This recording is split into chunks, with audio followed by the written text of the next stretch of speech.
e raised to negative 2.3 equals x. Therefore, x is approximately, how much? 0.1. 0.1. Very good. Let's also look at 45. And then I'd like to go back to some more exponential equations, and the whole material is done. There is no more new thing. That's it. Let's say log 2x plus 1 equals negative 0.5. We're asked to solve for x. Let's convert this and see what we get.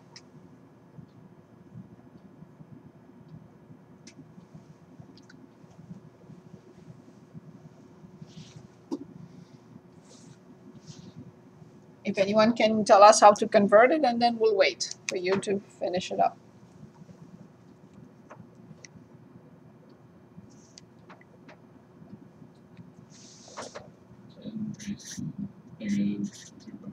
Excellent. Good. Now don't do anything with this. Just solve for x, and at the very end we plug in all at once in the graphing calculator.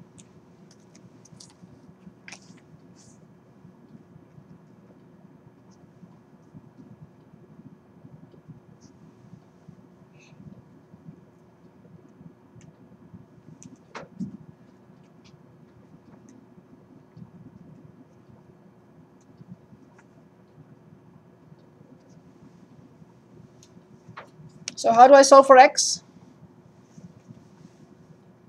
Subtract 1. And finally, divide both sides by 2. We plug in everything at once in the graphing calculator. So here it is. Clear. So in parentheses, we have to have parentheses for the top. 10 raised to, in parentheses, negative 0.5. Maybe your sophisticated calculators will not require parentheses, but I'm old school, as you know. Close the parenthesis for everything in the numerator and divide by 2. This is x. X is approximately negative 0.341886. I want to check my answer. I'm not certain that this is true. How do I do that?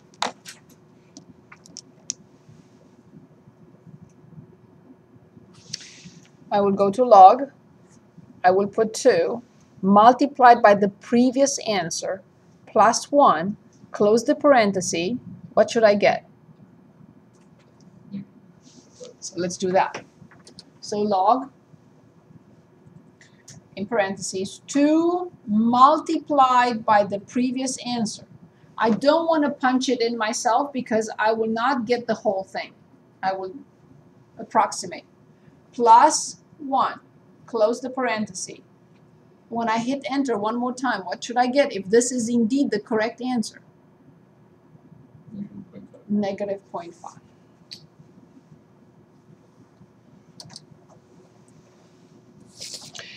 Now, most calculators that I know of cannot determine log base 25 of 10, in the sense that they don't allow us to put in the base we want. So there is what is called change of base that I would like you to be aware of. If your calculator is one of those calculators that would not allow you to punch in whatever base you have, then there is a way around it. And it's a fraction. And since the calculator has ln, natural log, or log, common log, you can use either one. So I'm going to use both, but you don't have to use both. So if you use common log, then you have log of the number at the top of the fraction and log of the previous base in the denominator of the fraction. The same thing if you use natural log. ln 10, ln 25. Let's determine the number and check the number. So for whatever reason, we are interested in finding log base 25 of 10. So we either use natural log 10 in parentheses and then divide by natural log 25. This number has to be the same if you use log. Log 10, close the parenthesis, divide by log 25. It doesn't matter which one, but you have to be consistent. You cannot mix and match. And I have to get the same number. Now, what if I have doubts about this 0.71533? How do I check? I raise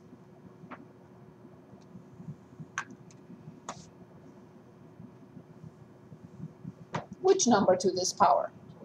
Right. And what should the answer be? 10. Of course. So let's write 25 raised to the previous answer, entire answer.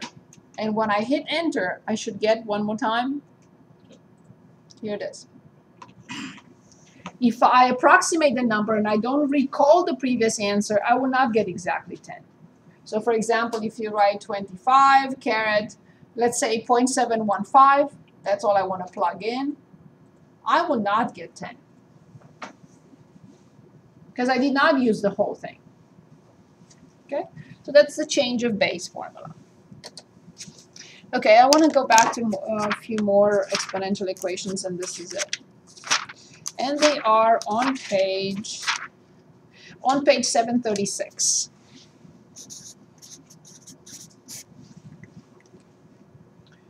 Let's say 24. 64 to x equals 16. Keep in mind, we have to work on both sides and make sure that they have the same base. It is recommended to use a prime number as the base. In certain situations, we can get away without a prime number. Okay, so let's look at 64 and 16 and think, what can we rewrite it as this, with the same base by and some power so we can solve this equation?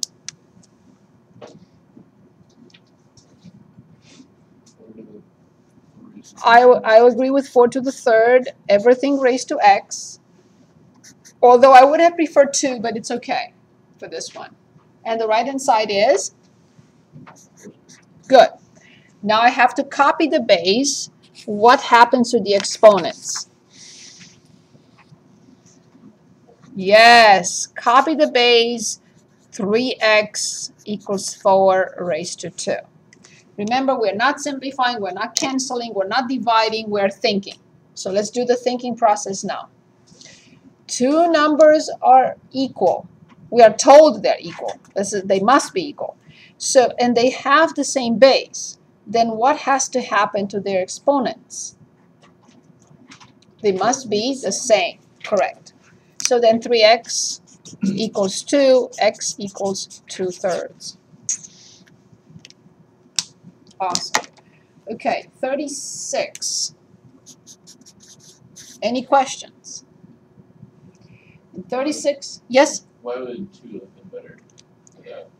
Only because in general we should keep it with prime numbers. Because you may try in other situations to use 4 and 4 and it may not work. And 2 will work. Just keep that in mind. 4 worked just fine in this case. 36. 4 raised to 3x minus 7 equals 32 raised to 2x. Now 4 will not work on both sides because there is no 4 raised to a power which is 32. So let's work on this, both sides. The base must be what? 2.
Ready?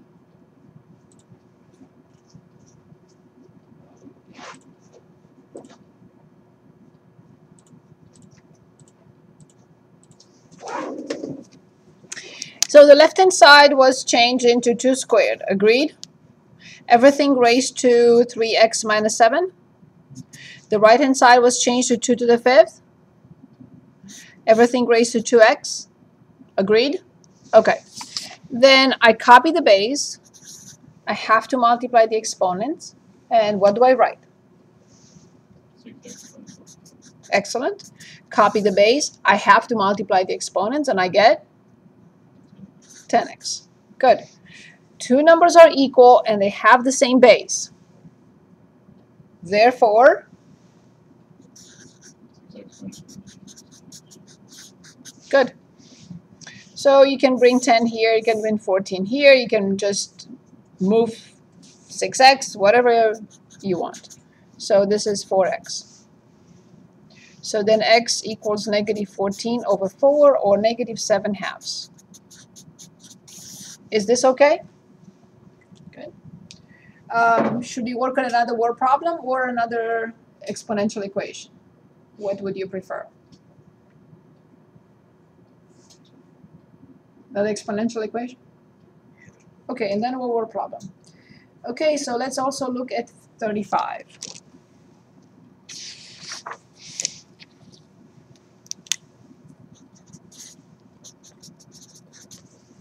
Thirty-five. 81 raised to x minus 1 equals 27 raised to 2x.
So the left-hand side, 81, was replaced by, that's perfect. The right-hand side, excellent. Good. Then I copy the base, and then the exponent is, I copy the base, and the exponent is, awesome. What do I have to write? Two numbers are equal, and they have the same base.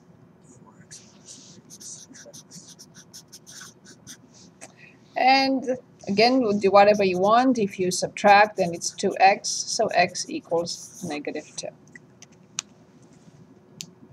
Correct? Okay, are we interested in uranium, nuclear waste, cheese production? See how many exponential functions, how many applications the exponential function has. Retail revenue from shopping. Carbon dioxide, the atmospheric pressure. What are we interested in? Cheese production. That's it. Cheese production is problem 39. Let's read it. Cheese production in the US is currently growing at a rate of 3% per year. The equation is given to us. They fit it through the production of cheese, an exponential function, if you can imagine. 1.03 raised to x. Models the cheese production in the US from 2003 to 2009. In this equation, y is the amount of cheese produced in billions of pounds, and x represents the number of years after 2003. Part A. Estimate the total cheese production in the US in 2007. Assuming the equation continues to be valid in the future, use the equation to predict the total amount of cheese produced in the United States in 2015. Oops.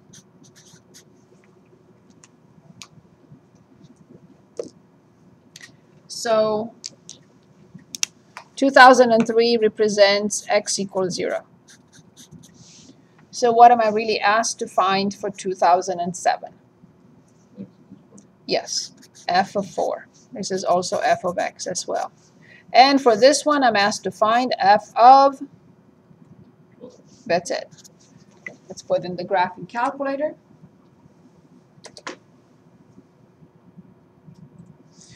So let's go to y equals, please, like we did before.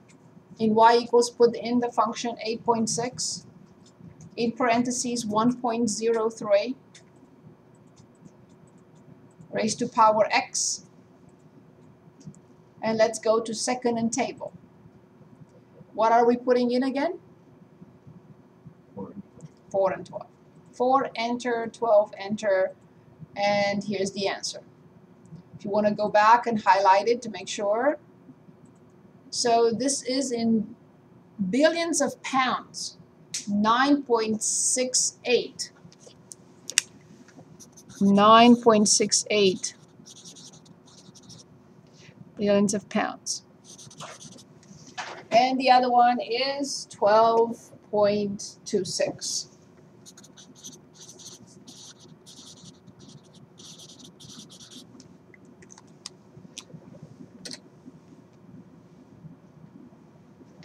Okay, since we are done, I can answer your questions, Becky. It's a good review because Chapter 7 is going to be on test 4.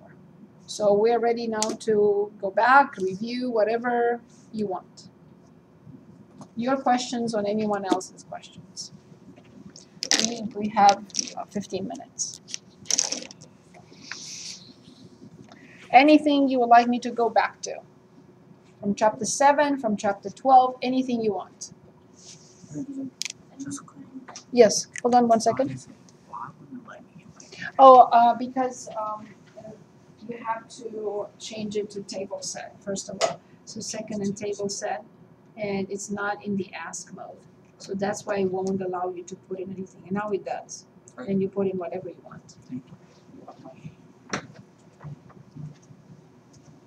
Okay, yes, I'm ready.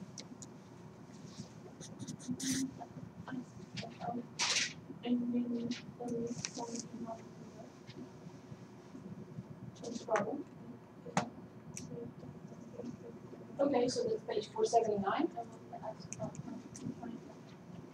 In general, or for that problem? Okay, so let's pick a problem. So we're looking at how to add and subtract rational expressions with unlike denominators. And that is on page 472. Okay, so let's start with 44. X divided by x squared minus 4 minus 5 divided by x squared minus 4x plus 4. We're asked to subtract these two rational expressions.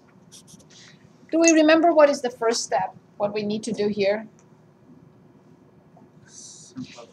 Yes, so we have to factor denominators, right? Good. So how do I factor the denominator of the x squared, the first denominator, x squared minus 4?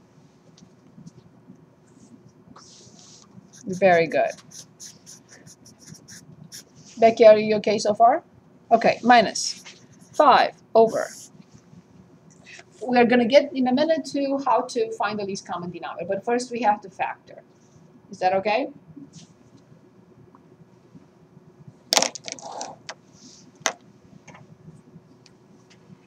So how do I factor x squared minus 4x plus 4? This is our agreement from day one.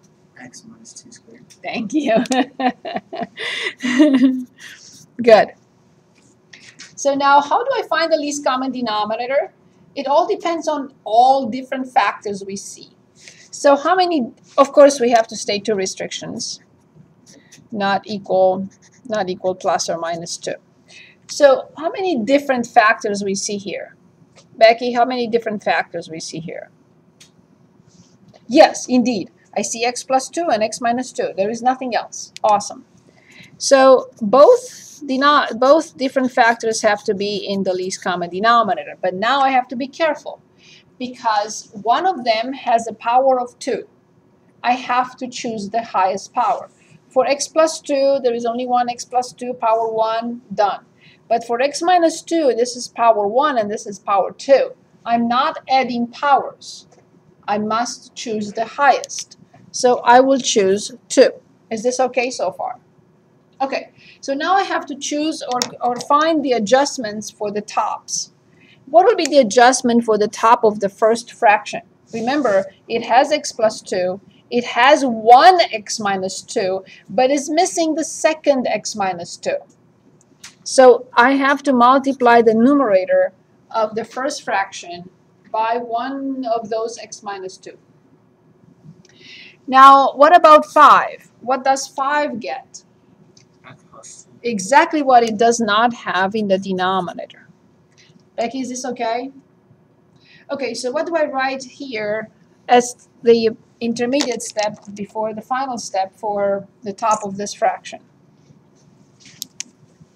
I have to distribute x to these two terms. X squared. X squared indeed. Minus 2x. Yes, indeed. Minus 5x. Minus 5x. Minus 10. Excellent. Do you all agree with x squared minus 2x minus 5x minus 10? Yes? Okay. Now we have to do what?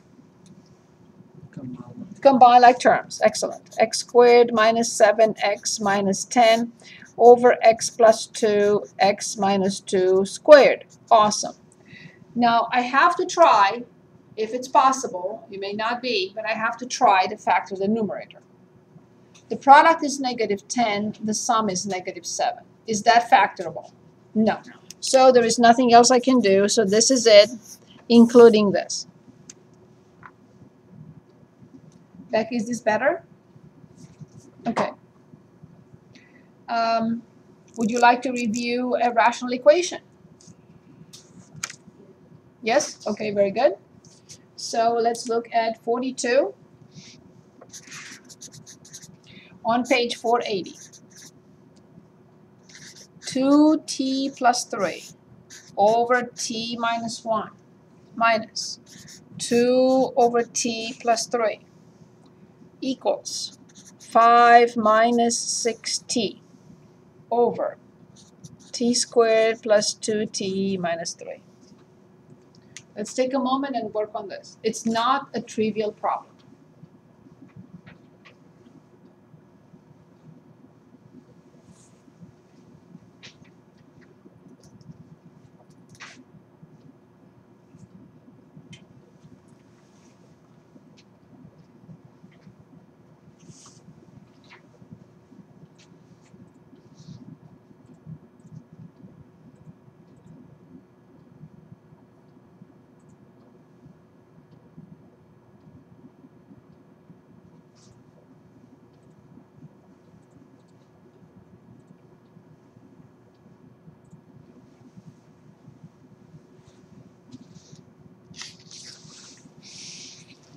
Will anyone like to just tell us the first step that you will perform, or you want to keep it secret till the end, or?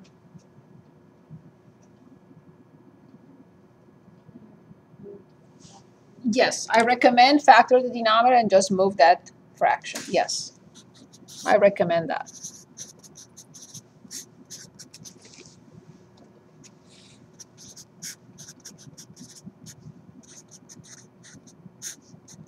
what is left on the other side. Absolutely.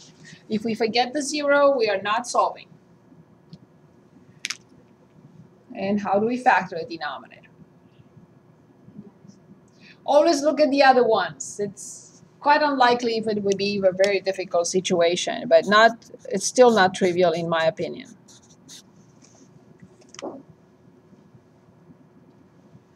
How many restrictions would you write before moving on? Yes. Yes. Yes. Good.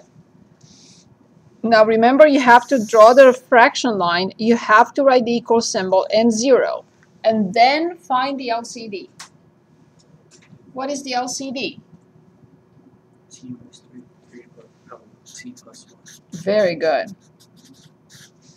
Now careful with the tops. Because you cannot copy the numerators. They need to be adjusted first before you copy them.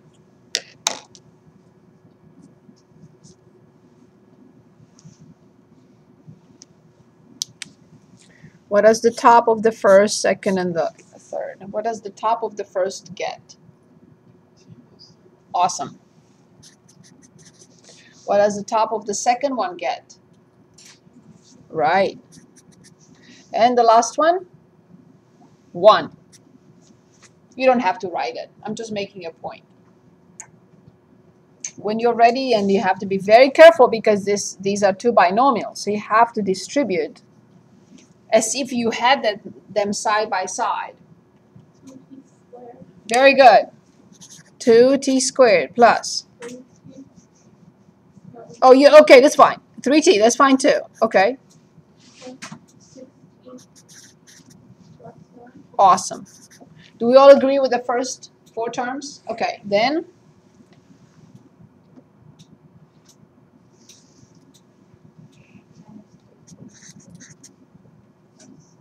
awesome.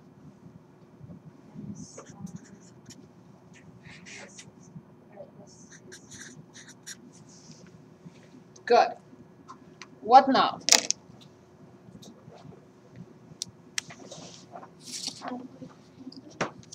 Combine like terms. Very good. There is only one 2t squared. Now this, and this. They all have t. So 6 plus 6 is 12, and 3 minus 2 is 1. So it's 13.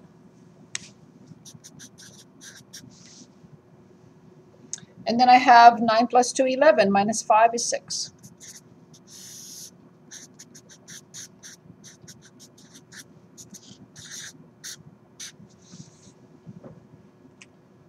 What does this mean? What does it tell us?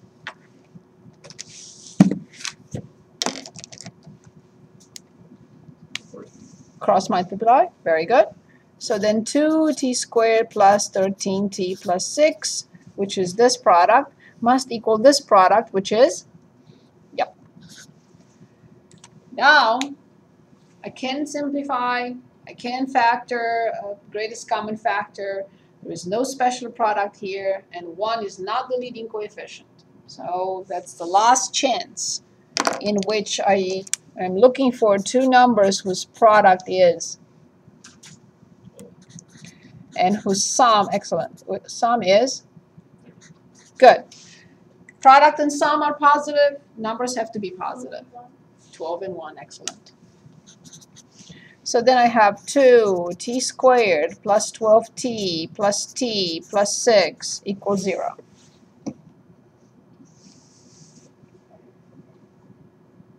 What do I pull out from the first 2? What is left? T plus 6. I need a t plus 6 from the other 2, and if I forget the 0, I will not factor. I will not solve. So, I need sign and number. Plus 1. Pull out t plus 6 to a t plus 1. So there are 2 options, t equals and t equals. And remember, these 2 cannot be. But it's not among those. The solutions are From here, -6, and from here, -1/2. And there is no problem.